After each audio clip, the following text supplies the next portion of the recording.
આ સુરેન્દ્રનગર મહાનગરપાલિકા ward number 6 નવા 80 ફૂટના રોડ ઉપર ઉમિયા ટાઉનશીપની સામેનો વિસ્તાર છે.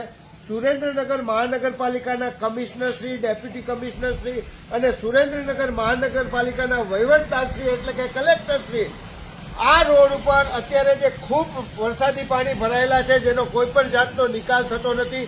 સુરેન્દ્રનગર નગરપાલિકા હતી ત્યારે પણ અને હવે જયારે સુરેન્દ્રનગર મહાનગરપાલિકા છે ત્યારે પણ અહીંના લોકલ સ્થાનિકો દ્વારા, અમારા જેવા સામાજિક આગેવાનો, રાજકીય આગેવાનો દ્વારા પણ તમામે તમામ રાજકીય આગેવાનોને તંત્રને રજૂઆત કરી છે. આમ છતાં તંત્ર દ્વારા કોઈ પણ જાતની નક્કર કામગીરી કરી નથી.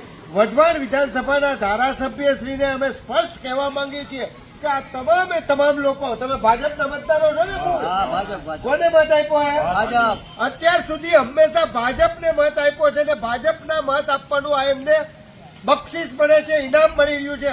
તો વઢવાણ વિધાનસભાના ધારાસભ્યશ્રી, લોકસભાના સભ્યશ્રી, ભાજપના સંગઠનના આગેવાનો, સુરેન્દ્રનગર મહાનગરપાલિકાના કમિશનરશ્રી, ડેપ્યુટી કમિશનરશ્રી અને સુરેન્દ્રનગર મહાનગરપાલિકાના વહીવટદારશ્રી, કલેક્ટરશ્રી આ ભાજપના મતદારો, મૂળ ભાજપના મતદારોની આ પાણીની જે સમસ્યા છે એનો કાયમી નિકાલ કરો એવી અમે 8 દિવસ કાયમી ભર્યું રહે છે.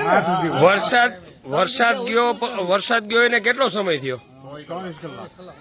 કમલેશભાઈ, 24 કલાક થવા છતાં આ પરિસ્થિતિ, આ કેટલો ટાઈમ પાણી ભર્યું રહેશે?